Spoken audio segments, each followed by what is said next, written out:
the pledge. Teresa, will you lead us in the pledge, please? To the flag of the United States of America and to the republic for which it stands, one nation under God, indivisible, with liberty and justice for all. Roll call. Larson. Here. Cameron. Here. Nimitz. Here. Hoffman. Here. Mahan. Here. Weeman. Here. Westwood. Here. Minutes of November 12th.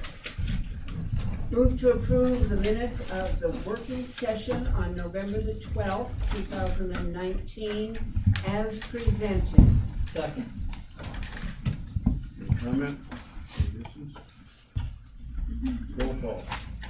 Cameron. Yes. Nimitz. Yes. Hoffman. Yes. Mahan. Yes. Weimer. Yes. Westwood. Yes. Move to approve the minutes of the regular session on November 12th with attachments as presented. Comments? Mayor, it doesn't pertain to whether we'll approve them or not, but there were two comments made in there. One, that we were going to amend the previous meeting minutes from October 8th to include the T-bid appointments. Were we able to do that? Bonnie? I believe I did do that. I don't know if I uploaded the correct one, so. And then the other was at the bottom of page 3, where Councilman Dimich said she was stepping off the resort tax board and we would need to make another appointment. I hadn't seen that on the agenda, but that was all I had noticed from the minutes. It's not there yet because her resignation takes place at the end of this year, and it'll be somebody else appointed at the first of the year. Okay. Any other comments? Roll call. Cameron. Yes. Nimitz. Yes. Hoffman. Yes. Mahan. Yes. Weimer. Yes. Westwood. Yes. Move to approve the minutes for the working session on November the 26th from 6 to 8 o'clock, as presented. Second. Comments? Roll call. Cameron. Yes. Nimitz. Yes. Hoffman. Yes. Mahan. Yes. Weimer. Yes. Westwood. Yes.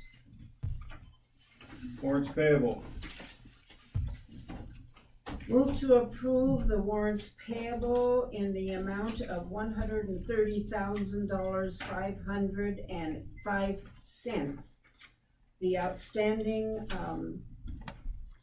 payments for this month will be Northwestern Energy for $11,916.66. Republic Services, $37,039.68, which includes the city's responsibility for the dumpsters at the parks. Black Mountain Software, $19,424 for the programs for City Hall, water and sewer. Those are the main ones that surfaced this month. There might be some others, some additional ones before the end of the month, and we'll let everybody know if that's the case.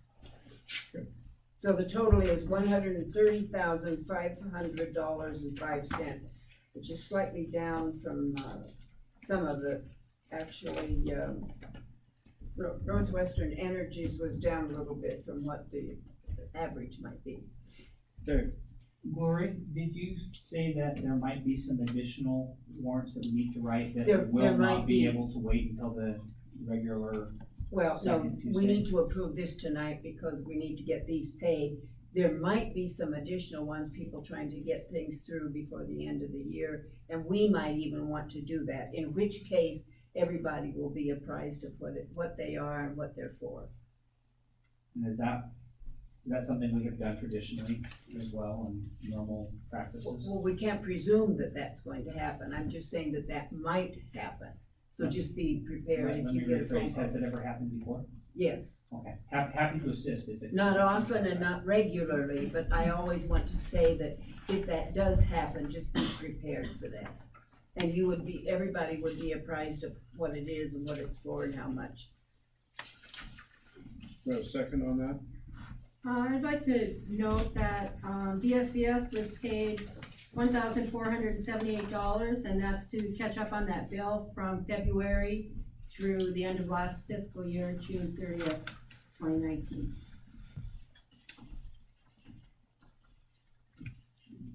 Is there a second? Is there a second? I'll second.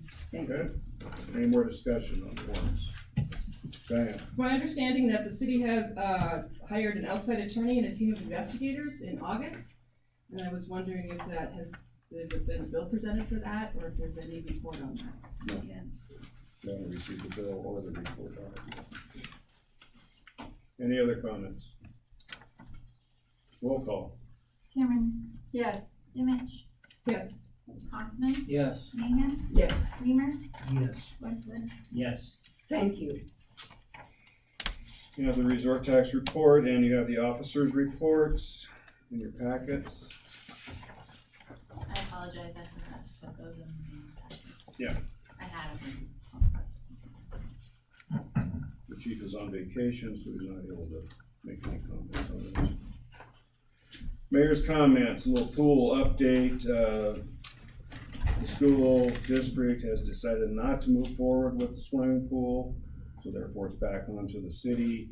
They said they would back us 100% on whatever we wanted to do, so I instructed Interstate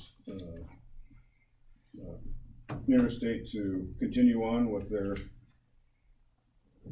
work on the pool. He hopes to have that done probably by the end of January to present that first part of the engineering to council. Also want to announce that MDT is going to be here tomorrow at 10:30 at City Hall to talk about two projects on Highway 78. They're just in the design phase. This is not a posted meeting. As you know, I invited everybody, but we can only have 3 council people there. Do not know if we're going to have it in the chambers here, or if we're going to have it up in my office or the break room. So it's just an update on what they're planning on doing on 78. Copy of you. Guys, first come, first serve. Public comments. Anyone may address the council at this time on any topic within the city's jurisdiction, not specifically on this agenda.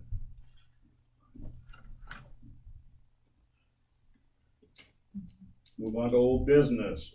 Ordinance 950. This is a public hearing for the Spires.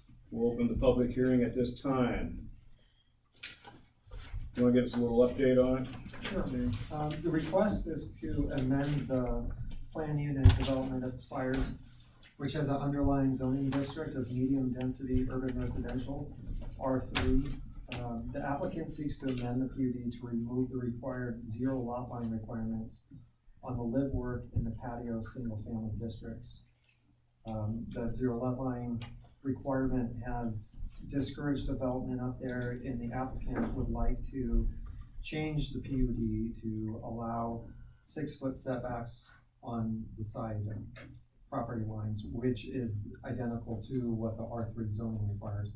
So essentially, they're basically trying to eliminate that section of the PUD and just use our side setback requirements.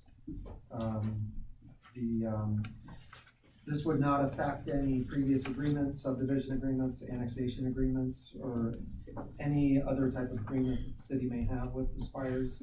The property is 119.56 acres, and right now it affects probably about half or so of the lots up there. So this would affect about half of the currently subdivided lots, and then any future lots in the undeveloped portion of Spires. I'll open up the public hearing. Would anyone like to speak to this? We'll go ahead and close the public hearing. I'll take a motion. Move to approve ordinance number 950, an ordinance by the city of Red Lodge, Montana to amend the PUD-S to remove required 0 lot line requirements on the live, work, and patio single-family districts in the municipal code pertaining to land use as governed in Title 12, Development, Chapter 4 zoning regulations. Second. discussion at the table. Have we received any correspondence regarding this? If not. Any other discussion at the table? Roll call. Cameron, Yes. Dimick, Yes. Hoffman, Yes. Mahan, Yes. Weimer, Yes. Westwood. Be- Westwood. Before I confirm, just a question, do I need to specify second reading in Yes, my please. motion? Yes. I meant to, as second reading, and yes. His second. Yes. Second. I just wanna keep us official, my bad. Petition to vacate city right of way, 12th Street. We discussed this in the work session. Do you wanna say anything more on that, James, or we just proceed with the public hearing? Would you like me to? I think we're all good on that. I'll go ahead and open the public hearing on that. Yes.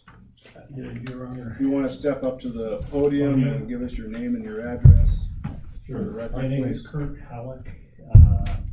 My address in Red Lodge has been changed numerous times. It's 213 East 12th Street, Red Lodge. That used to be 112, and at one time it was 213.5, but the street number has changed frequently there. This is my wife and I's petition to have the city vacate the land, the 30-foot portion of 12th Street East, a portion of which has sat a garage on it for 70 years. And recently, in May and June, we were required to come up and repair the city's line running down 12th Street from the newer curb stop to the older curb stop that the city had forgotten about. And it was the city's line. Jim Bushnell came down and said, yeah, that's an old city curb stop. And that is one of the conditions that the city has the use for. There's no question that the lot that I have has a fee simple. The fee is subject to the condition or uses of the city for egress, ingress, and the provision of utilities. I've heard a lot of discussion, I got to listen to the November 26th discussion about corridor for the access to Rock Creek. That is actually blocked by a piece of 12th Street that was abandoned along with Daly Avenue when they were abandoned years and years ago. That shows up in the petition documents as well as the memorandum that I wrote dated November 15th. It would prevent access to the creek anyway. And quite frankly, as a homeowner and an attorney, I would build a fence if my garage wasn't there, because it's an 8-foot sheer drop to the creek. You can't get access here. There are places along Rock Creek where you can get fairly easy access, but not down at the end of 12th Street in this location. There further is indicia of long-term abandonment by 30-foot trees that grow up through 12th Street. The egress and ingress path. Now, there are specific cases in Montana that say, well, if the municipality or the county or the state needs to re-establish their right-of-way, they can bulldoze trees. But there's no need for a right-of-way here because you run into the privately held land anyway.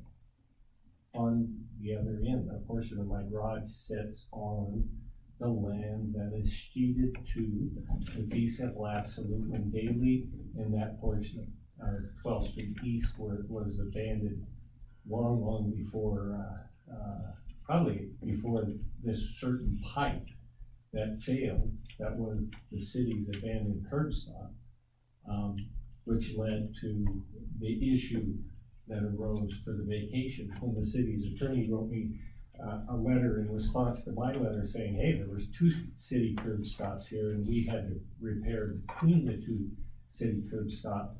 She asked for the record of the vacation of this street that was previously done. And I had been looking for that for 40 years. We had the survey that you have a portion of the copy of that was recorded, done December 16th of 1980, 39 years ago.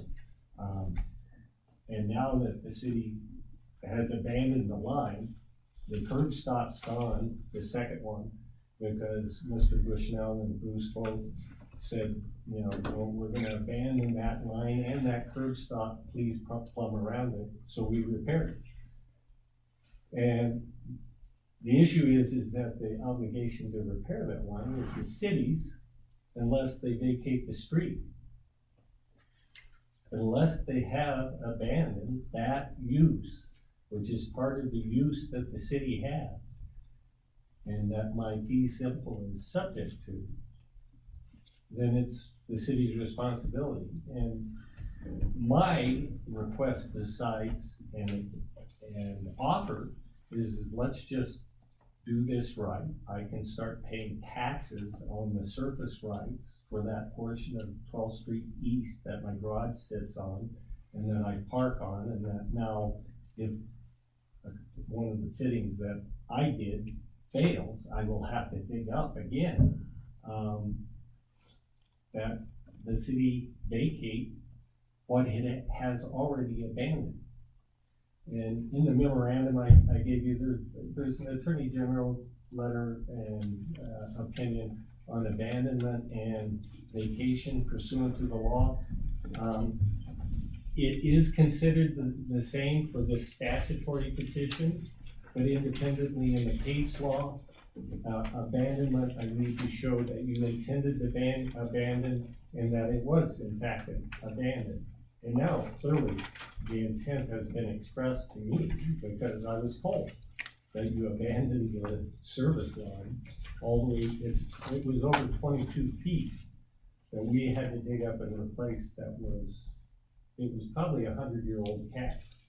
And I have those pieces here with me, as well as a piece of my copper that I had to cut off to make the fitting around the city's old curb stop.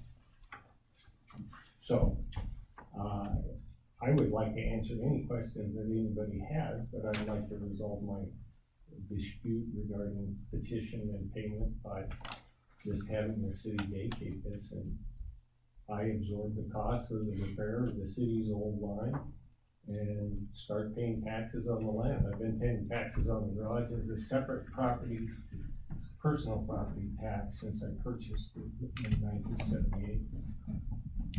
Does anybody have any questions? Let's let everybody else talk, and Okay. then we can get back to that. Thanks. Any other comments from the public? Jeff?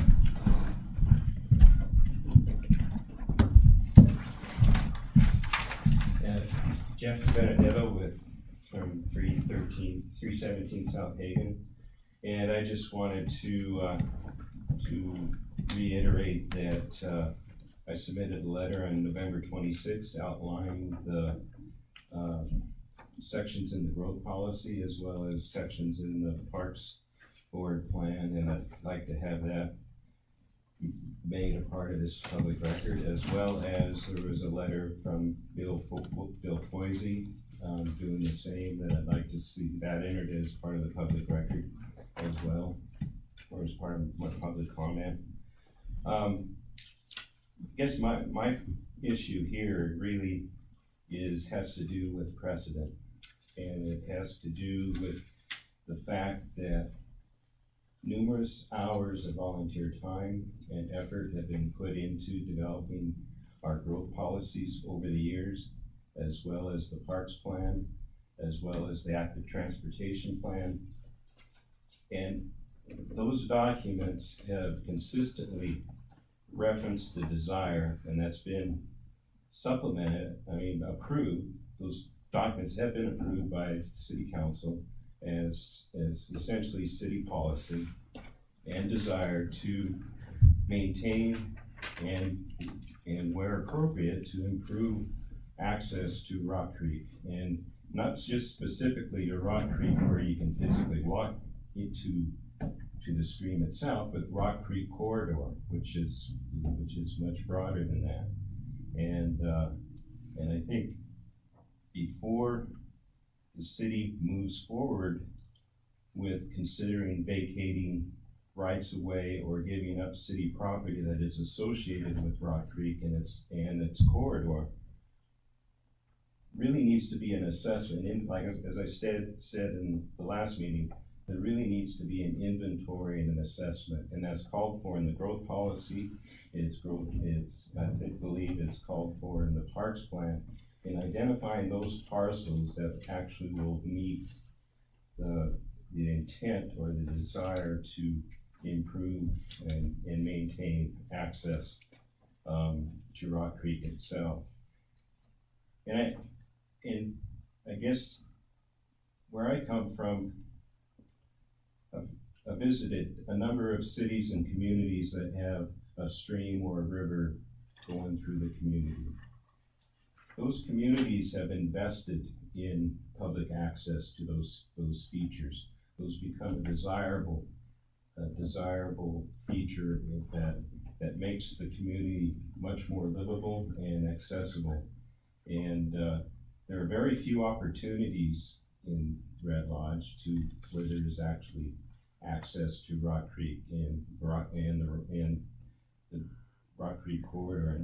And these rights of ways and or city property that abuts Rock Creek presents opportunities, maybe not for a contiguous park, but for linear parks where they're appropriate, for pocket parks. And when I talk about pocket parks, I'm not talking about a large parcel of land. I'm talking about maybe just enough space in order to sit a park bench on for somebody that's walking, that can sit and enjoy Rock Creek, what they can see.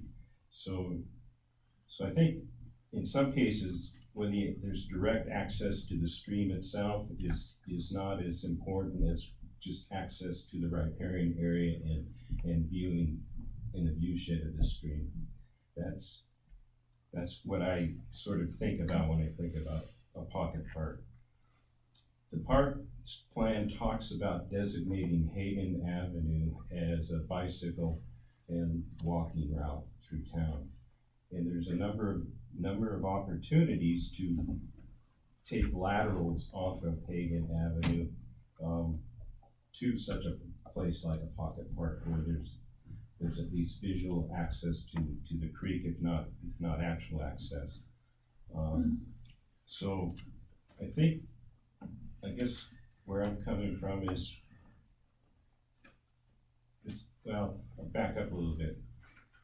The city has in the past has made decisions that has really foregone any opportunities by some of the abandonments and rights of way and easements in the past, and what remains is our best opportunity to protect and maintain that access to various stretches of the creek. So I think the decision about this particular right-of-way really deserves to be set aside until the Parks Board can adequately inventory the parcels that are suitable and identify those parcels that are suitable for use as pocket parks or part of the trail system. And we really can't afford to deal with this on a piecemeal basis. Before you can make a decision, you need to have a picture of what the whole picture looks like in terms of how these proposals or a set aside fits into the overall strategy that's outlined in not only the growth policy, but maybe more specifically in what the Parks Board has identified as their vision for parks and trails and open space in Red Lodge. Thank you. Any other comments from the public?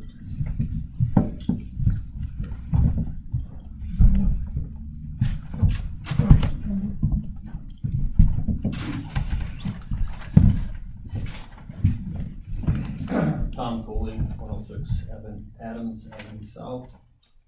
And I just want to make a brief comment. I know that on paper, this petition for this right of way kind of looks like a common sense thing. You know, you got a right of way, there's a building set right in the middle of it. It's obstructing access to just the riparian corridor in general. But I'm here to argue for a couple points that I think go a lot deeper than this particular current situation. And so I would say the very first thing you should consider, as Jeff mentioned, is the vision that we have for this community. All of our guiding documents, and Jeff mentioned it, the growth policy, the parks plan, the active transportation plan, they all speak to the importance of open space, parks, trails, and specifically access to Rock Creek. Okay, you know, and as Jeff mentions, I don't care if I can walk to it and stick my toes into the water or not. It's a matter of just being present along the creek side. That has a lot of value to it. I can't describe how discouraging it is for me, who has participated in the formation of these documents, to outline this vision and then to have certain council actions in contradiction with this overall vision that we, the people, have passed, you know, into craft. Second one is just general precedent, which I think Jeff spoke to very eloquently. You know, I'm not sure how this garage was ever meant to be. How was it constructed in the right of way in the first place, to be honest? But it disturbs me a little bit that we seem to be rewarding people and processes that don't follow our building standards or building codes.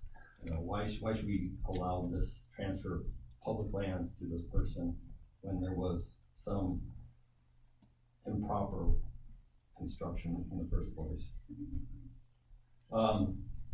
Again, President, what about the landowner to the south? Are they going to petition for the other half here in the next year if this petition is granted? Will the fact that only half the right of way exists now, will that become the new extenuating circumstance? So think about what's going to happen. What about all the properties in questionable ownership along the creek between 15th and 17th Street? All those little shacks there who have structures, perhaps in the right of way, perhaps not, but all those will come into play in the future. And what you do today will have a set of very strong precedents on how those are retained or disposed of. Process. As Jeff mentioned, I think all our public spaces, including right-of-ways, even though they're dedicated for transportation purposes, need inventory before disposal. That's just how we should operate things. I can cite so many examples of local disposal of public lands that have been huge regrets in our future. We might have a rails to trail corridor going from Red Lodge to Roberts and beyond if the railroad right-of-way wasn't abandoned and given to the adjacent property owners. Take today's current situation with a jail. We might have a very suitable jail site right in our backyard if former county commissioners didn't choose to dispose of that land. Here's a positive outlook. Look at McGillen Avenue.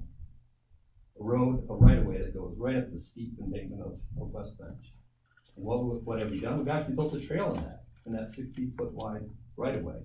It's one of our few access points from lower downtown Red Lodge up to the bench. Luckily, that was preserved, and I hope all those other streets and avenues, Burns Avenue, Fox Avenue, Daly Avenue, continue to be preserved, because we just don't know what their value will be going into the future. Lastly, I would urge you, I'm not sure what the urgency of the situation is.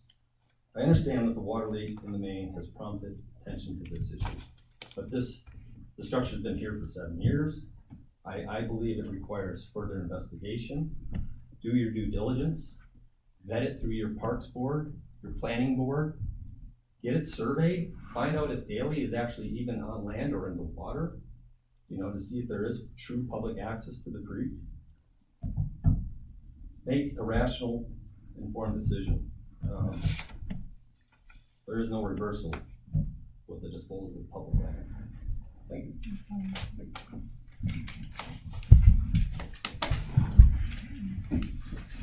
further comments? Let's just make it really quick. And, Yeah, I have a question about the rights along Rock Creek, because I've had this house for 41 years. And the other side of the creek used to be vacant, completely vacant. And it was very peaceful. And then there was a large development plan called Island at Rock Creek. And Island at Rock Creek, when it was planned, and I saw the plans, had a nice public corridor all the way down it. And it was a wide corridor, which would have been very nice, and that's what I believe was being built. But that's not what happened. They actually affected the creek bank, and they built all their jacuzzis hanging out over the creek bank. So now, being the homeowner most affected by it, when people come and party at Island at Rock Creek, we listen to them in the jacuzzis till 2 to 3 a.m. So that is an example of where I don't know what happened, but as far as the street goes where I am, I own a piece of land and it has been surveyed at the end of 12th Street. 12th Street was abandoned, as was Daly Avenue. And there is no way to make this into a pocket park unless you rewrite the laws of use. Because this is not city land. This is city right of way for egress, ingress, and the provision of utilities. It's what my deed to the middle of 12th Street is subject to. And we no longer, for 71 years, nothing's been done. It's been abandoned. And now it was finally abandoned, even in the discussions with the utilities that were provided. So instead of me having to file a lawsuit to establish abandonment, I think it's the vacating of it, and it's not a very big piece of land. It's the piece under my garage and where I park. I don't have parking anywhere else. The alley goes to the north, but I think the alley to the south was abandoned sometime in the past. Thank you. I gave Mr. Halleck a chance to rebut. Jeff or Tom, do you want to say anything else on that? Teresa? I'm Teresa Whistler, 614 South Broadway, and also for Parks Board, I'd like to say the relevance to this matter to Parks Board was not brought to our attention. We have not talked about this in Parks Board. We don't have a department head that represents or is party to our discussions, with the exception of Jim Bushnell for Public Works. I think that this does deserve further attention. I would like the Parks Board to be able to be in a position where we can advise the city, looking at the parks plan, growth policy, and other statements that the city has adopted, other plans that have been adopted in relation to this request. That's all I have to say. Any other public comment? We'll close the public comment. Move to the table. I have a question. Do At you the want to last, make a motion or anything first? make a motion to approve the petition to vacate right away, 12th Street. I'll second. Open for discussion at the table? Yes, Mary. At the last time that we discussed this, the last meeting, Alderman Westwood asked James if it had come in front of planning, and Mr. Caniglia said that it hadn't because we couldn't require those extra steps for somebody like this. It increases our liability. Is that true, James? Well, the Montana Code annotated specifically spells out how right-of-way abandonment occurs, and with land use state law, yes, when the state gives a process, you have to follow that process. So I think, what we as a city need to do, and especially the park board, I really think, like what Jeff had said about really identifying those parcels in the parks plan and seeing if they're viable properties, and what they'd like to do is what's really necessary. I would leave it to, I'd have to leave it to Becky to, talk about or research what it would mean to take it to Parks Board first. But just to be clear, when Montana statute tells me what to do with land use, I follow that process. Does that include taking these types of issues to the Parks Board? The statute does not say that. And you said at the last meeting that you would not have taken it to the planning board. It had not gone to the planning board, and that was something that you advised against. I do wanna say this is up for action tonight, and you don't have to take action. If you want some more investigation or whatever else, if you need more information, I'll totally leave that up to council. I'm comfortable taking action. Dave. It is my understanding that the word abandonment, as well as vacate and some of the other, I'll leave to those, they are words that have very specific legal meaning, which is why we're going through this, and it does mean something more than just it's been ignored. Our growth policy is, in my mind, very clear where it says the city policy shall require a cost-benefit of analysis before, and I noted the comments and then reviewed this, and it says city-owned lands and right-of-ways can be leased, sold, or traded out of public ownership. So even though this is a right-of-way, I feel to me that it falls under the guidance that we have set via policy that outlines that we will have the parks review it, that we will do a cost-benefit analysis. It outlines several steps that, in my mind, I don't feel we have met that process that is outlined in policy. And I do think that sets a precedence, and I think that our best legal defense is always consistency. And I would be inclined to, were this to come for a vote tonight, I would be inclined to vote no, because I don't feel we've met, to my satisfaction, the requirements that we've laid out for ourselves in the past. Where are those laid out? I mean, did we not do an abandonment a couple months ago on the end of Platte here? And did we follow all of those processes at that time? I do not recall that we involved the Parks Board at that time, but I also am not necessarily basing my decision that we've been perfect in the past. But as we look at it now, this is what I look at and what I see, and I will strive to be perfect going forward. I would like to know how many of the abandonments in the past 5 years, what has been the process, and what boards have those moved through? Planning board, Parks Board.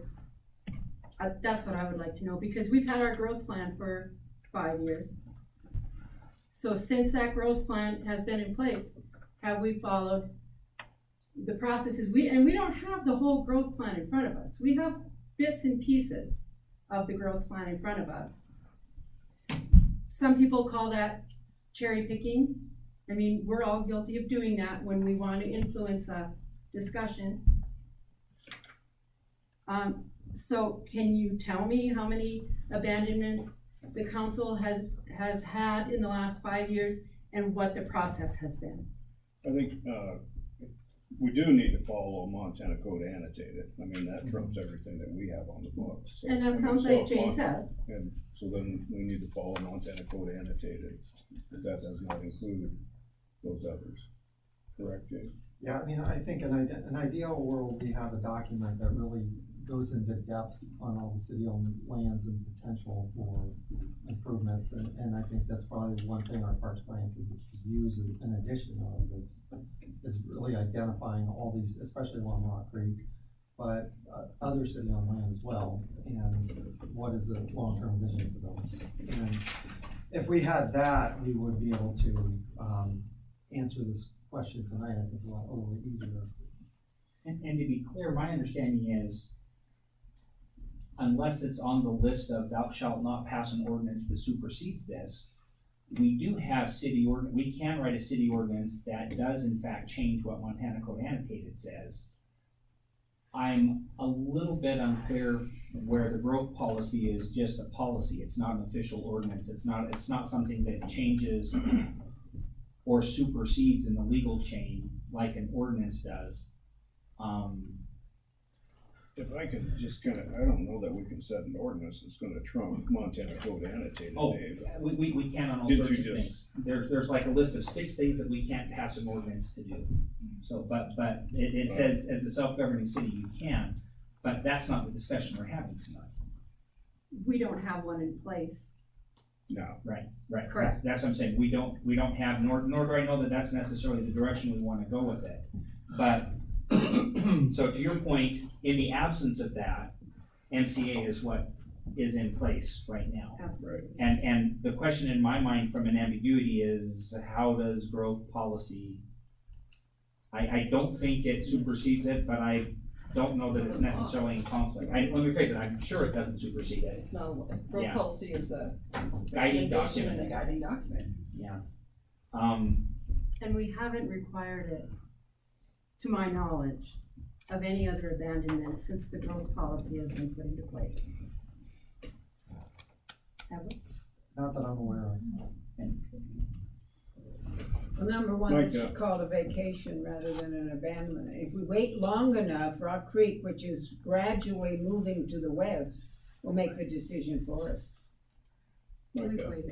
Micah, James, forgive me, though you're extremely hesitant, you are recommending that the city abandon this property. I do think there's outstanding questions that should be answered, you know, to look at the daily, for example, that understanding how that was, abandoned, and if it was abandoned correctly. That's probably the biggest question I have right now, because I do have some questions about that. That's something, you know, we would have to hire somebody to give us an answer to. So that wasn't something I've done since the last meeting, but I do think it would be a worthwhile, thing to double check at least. When was Daly abandoned? I can't remember for sure. Lola at the county gave me a book of all the abandonments, and most of them occurred from around 1900 to 1910. There's obviously been quite a few afterwards, but I don't remember if it was done at that time or not. Offhand. So, It was done with the, Rocky Fork coal mine. And then they abandoned, then as the rail abandoned the property as well, when they closed down the mines. So you have to look at the railroad abandonments. so the abandonment happened in the early Correct. 1900s. Correct. The garage has been there for 70 years, correct? 71. The survey was done in 1980 that you had done, Yes, correct? You purchased the house in 1978. correct. The city didn't fix the water line. They didn't fix the water line. They made it his responsibility. That's abandonment. Not by law. And one thing you read, Jim Bushnell, and he's sick, that's why I guess he's not here. He can explain this really better because he explained it, to me, and that's what prompted the letter that I wrote, to Mr. Hallett, and I would love to explain it, but I don't wanna get it messed up, but he explained to how there were the 2 curb stops and what the deal was. That is what prompted my letter dated, I think it's July the 12th, back to Mr. Hallett. was explaining that situation as Jim explained it to me. So, and I do believe Jim had, when, it's actually, I think if my note serves me correctly, Jim, they had put in the new curb stop, and Jim or whoever put it in actually heard a leak, and contacted, Mr. Hallett and gave him, I think, told him to just hire, get a plumber to come in and take care of it. The When new did they curb put- stop when did was they put put in in the new this curb year? One at a time, please. No, I don't know when it was put in, he just said, I there's believe an Jim old said curb at stop the and a last new curb meeting, stop. It was like in the late nineties, I believe, is what Jim. So it was not said. part of the Hagan project. No. So that about changed everything. And Jim Diane. drew me a map and explained it, and I think Jim needs to be here to explain it, because that's more his understanding, and they're the ones that did it, so, he really needs to explain which is what and what's where and how it all came about. Diane, Who owns the property behind the garage to the bank of the Rock Creek, It's in the survey. correct? Correct, that's correct. And then something there you have to look at is was that area of Daly properly vacated, whether it was from the railroad or from. In the It 1900s? comes, I have actually been through the books before on other areas and dug through, and things were not always done correctly. When it comes to abandoning things back in those days. I really believe that we're requiring the Hallecks to jump through a lot more hoops than we've required anyone else in the last 5 years. Yes. Anyone else. And this is for a strip of land that's not enough to put a picnic table on, because it's not wide enough at the whole thing. It's had a garage on it for 71 years. I think we move forward and we put this behind us, and then if we decide that we're going to have everybody that comes before us in a situation that's similar, we're gonna jump through a bunch of hoops with the Parks Board and the Planning Board, then we're gonna write an ordinance that says that, so that we can have everybody follow the same set of rules. But we haven't made anybody else follow these rules. We haven't. We haven't had any property, I think, on Rock Creek, or City Street that ends at Rock Creek that's been an issue since I've been here. I don't know if we've had one in the last 5 years. The most recent one on Platt was, up by the ski shop and didn't really affect any street, but, I don't think it affected any street. when we followed NCA. And it was a swapped situation too. And there's a lot of questions about what's abandoned and the fact that there's a garage sitting on it doesn't necessarily mean the city abandoned it. So I think there's some legal things we need to look at a little further and have Jim explain how these two curb stops came about and how this line came about. But we were told at the last meeting that the curb stops in the line didn't mean anything. Yeah. Well, And we weren't even supposed to Let's take, consider the material. let's just be recognized by the chair before you speak, please. Mary. Along Rock Creek is not the only place in town, as Tom pointed out, where we have trails. And we have public property, and we have small parks. So I think the fact of the location of this does not require the petitioner to jump through multiple more hoops. Dave. Alderman Cameron, so your comment was very well articulated in it, and it has me thinking. I agree that we should be consistent going forward, and I think that there's validity and having an ordinance that's in place. And that ordinance isn't in place yet, and that's a very persuasive point.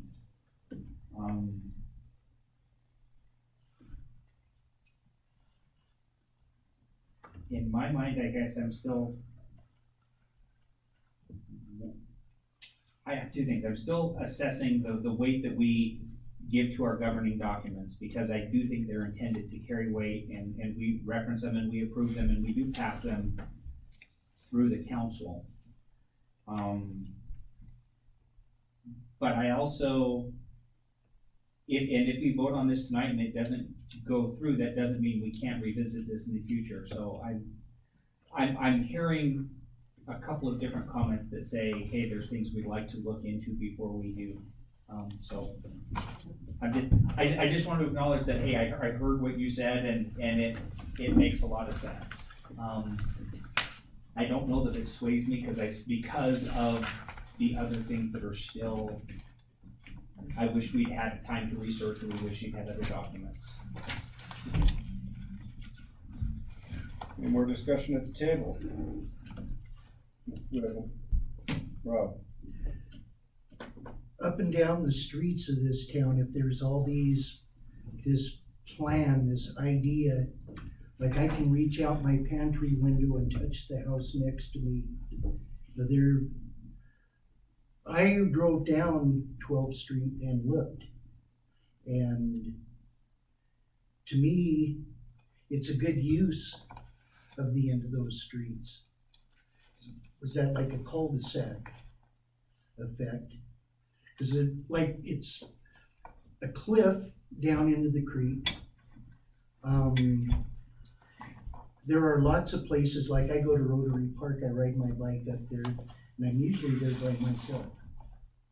Most people are on their cell phones, or I don't know where the world is going. But anyways, I think that this particular situation should be just like grandfathered in. It's not an eyesore. It's actually protecting people from stepping off a steep bank. I know of people that have fished that creek long distances. They get out in one spot and they come out in another and catch big whopper fish down in there. And like what was said at Island of Rock Creek, there was supposed to be a walkway on that side that disappeared. I think we should just get this done and move forward. Thank you, Rob. Rebecca, did you have one more comment? The procedure under Montana code, they don't call it abandoned anymore, it's discontinued, but it means it's synonymous with vacate and discontinue and abandon, whatever. The procedure is in place there by the codes. There's not really need for an ordinance to have to keep repeating the same thing. But the procedure is there, and it says that that the council can do that if it can be done without detriment to the public interest, and it has to be a petition in writing of all owners of lots on the street or alley, or petition in writing of 50% of the owners of the street or alley, and a majority approval of the council. This doesn't say adjoining property, so reading this, without having, I know I don't have time to read the cases on it, but right there is, Can you reread the first bullet that said public interest for me? Yeah, it said the city council, or a council may discontinue street, alley, whatever, if it can be done without detriment to the public interest. And then you go into it, if all the landowners all the property owners on the street or alley are in agreement, that's one method. Or 50% of the property owners of lots on the street or alley, and the approval of the majority of the council. And it doesn't say adjoining like landowner, it says on the street. So I would have to research to see if that means everybody all the way up 12th Street to see. But that's the procedure that's in place. So it's either all property owners or 50%, and I don't know that y'all have any property owner Well, and I think going back to our governing document, our policies, I think that's what they're there for, is to help determine that, whether there is a detriment to the public interest. Any other discussion at the table? Yes. This all came up from a water leak. That place has been there for 70 years. A water leak that the city probably should have replaced and didn't. The homeowner had to. Yeah. And The city told the homeowner that they had to. yeah, And that is consistent with if it is downstream of the curb stop, which it was. There are it other wasn't curb instances. stop. Yeah, it was, yeah, that second piece of curb stop. And that would be an interesting discussion to be part of, is to who owned that property, but I don't think, or who owns the burden for fixing that, but that's not the discussion before us tonight. So we have a motion on the floor and it's been seconded. Any more comment? What's the motion? You wanna The repeat motion was to approve the petition to vacate the right of way. Mary? Roll call. Cameron, Yes. Dimich, Yes. Hoffman, Yes. Mahan, Yes. Weimer, Yes. Westwood. No. Petition passes. Thank you. Thank you. Moving on to new business, ordinance 951, amended zoning regulations to reduce parking requirements for bed and breakfast. Public hearing. You wanna give us anything on this that you haven't already?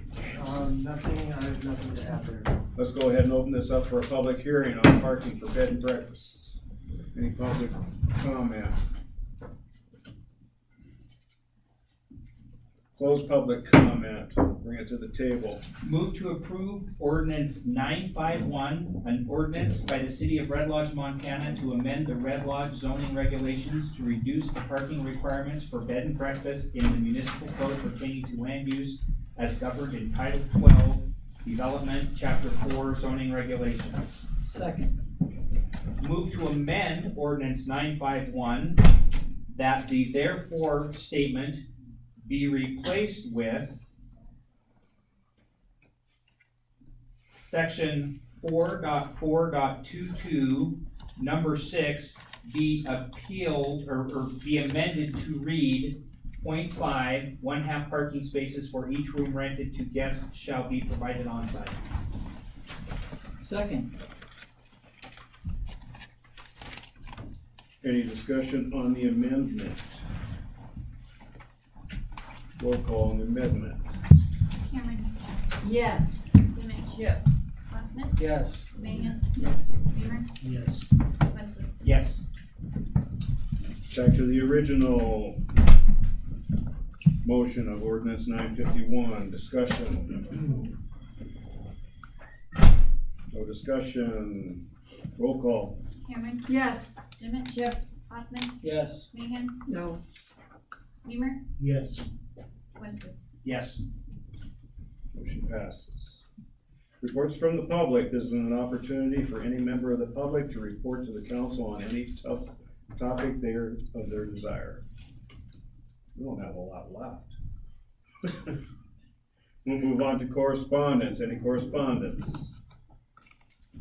I'd like to talk about the correspondence that the council received from Judge Hedizit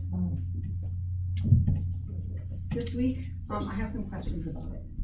And that's why I did not put it on the agenda. He had district court today, and Chief Wells is on vacation. It was prearranged quite a while back.